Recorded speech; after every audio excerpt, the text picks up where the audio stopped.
AgFM.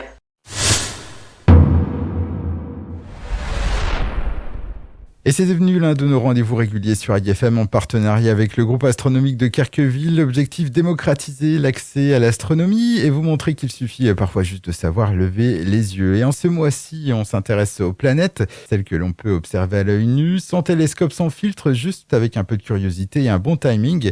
Et pour nous guider, comme toujours, Dominique Boust, président du GAC. Bonjour Dominique. Bonjour.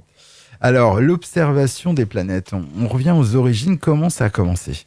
Eh bien, les hommes qui ont commencé à observer le ciel ont remarqué rapidement qu'il y avait en gros deux types d'objets sur le ciel. Des objets fixes, qu'on a appelés les étoiles, et des objets mobiles, qu'on a appelés les planètes. Planète, c'est bien un mot grec qui veut dire errant. Il y a beaucoup plus d'objets fixes, beaucoup plus d'étoiles que de planètes. Les planètes, au sens très large, en fait, il y en avait 7 dans l'Antiquité. Si on y met le Soleil et la Lune, il y avait en plus 5 des planètes telles qu'on les connaît aujourd'hui, à savoir Saturne, Jupiter, Mars, Vénus et Mercure.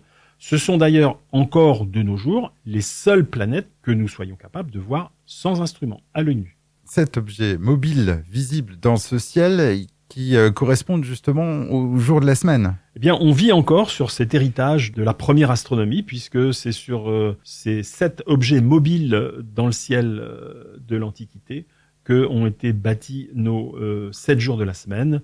Soleil-Lune, dimanche, lundi, Saturne-Jupiter, samedi, jeudi, Mars-Vénus, mardi, vendredi, et Mercure, mercredi.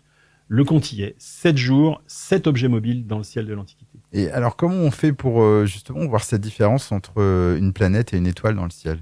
Bon, la première caractéristique, notamment pour les planètes Jupiter, Mars et Vénus, c'est qu'elles peuvent être, pas tout le temps, mais assez souvent, elles sont beaucoup plus brillantes que les étoiles. Ça signifie que quand on voit un astre brillant après le coucher du soleil et qu'il n'y a pas encore d'étoiles, c'est très probablement une planète. Quand on voit un astre brillant avant le lever du soleil alors qu'il n'y a plus d'étoiles, c'est probablement une planète. Les planètes que je viens de citer, Jupiter, Mars, Vénus, sont des objets qui sont généralement plus brillants que les étoiles. Alors on dit aussi qu'une planète ne scintille pas contrairement aux étoiles. La scintillation, c'est le phénomène qui est lié au fait que la lumière des étoiles doit traverser l'atmosphère pour arriver jusqu'à notre œil. Cette atmosphère de la Terre est très très hétérogène et qu'elle dévie les rayons des étoiles, qu'elle fait changer un peu leur couleur, bref, que l'étoile se met un peu à trembloter, c'est ce qu'on appelle la scintillation. Et bien ce phénomène-là n'est pas du tout visible sur les planètes, non pas qu'il n'existe pas. Quand on l'observe au télescope, on s'aperçoit que les images des planètes sont aussi altérées par cette turbulence, par cette scintillation. Mais comme elles affectent un petit disque et non pas un point, à l'œil nu, c'est beaucoup moins visible. Autre solution pour repérer ces planètes, on peut se servir de la Lune. Eh bien oui, parce que la Lune, comme vous le savez, fait un tour de ciel en à peu près un mois, 29 jours et demi à peu près. Elle va en quelque sorte rendre visite aux planètes tour à tour. Et il suffit d'aller voir sur un site internet pour lire des formules du genre tel jour, la Lune est en conjonction avec Jupiter. Ce jour-là, la Lune est à proximité de Jupiter et identifier ainsi, en l'occurrence, la planète Jupiter. Alors évidemment, ces planètes ne sont pas observables toute l'année. En ce mois d'octobre, qu'est-ce qu'on peut voir dans notre ciel ?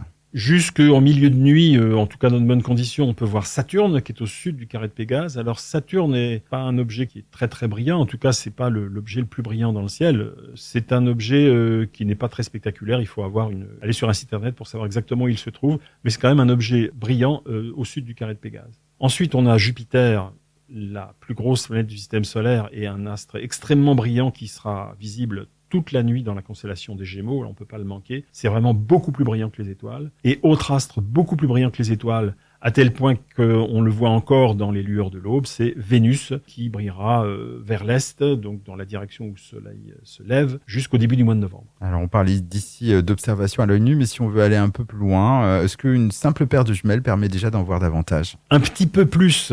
En tout cas, ça permet de s'assurer qu'on a bien affaire à une planète et non pas à une étoile. Pour observer une paire de jumelles, il faut quand même être bien installé. Idéalement, les jumelles devrait être posé sur un pied. À défaut, il faut que l'observateur soit bien calé, de façon à ce que les images qu'il va voir à travers sa paire de jumelles soient bien stables. Alors, si on parle de Vénus à certaines périodes, mais ce ne sera pas le cas au mois d'octobre, Vénus présente un sublime croissant extrêmement brillant et très fin, très très spectaculaire à voir avec une paire de jumelles. Mars, on oublie, c'est vraiment trop petit. Mercure, trop petit également et trop près du Soleil.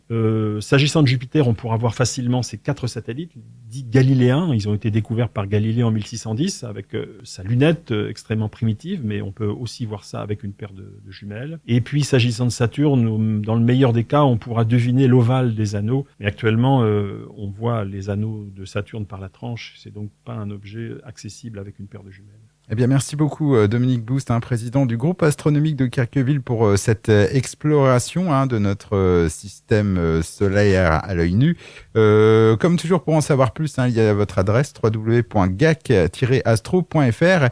Et puis, une dernière chose avant de se quitter, puisque je crois que le GAC participe à la fête de la science, et c'est ce week-end. Eh bien, nous accueillerons le public samedi 4 octobre de 10h à 17h au bâtiment d'accueil du public de l'Andra.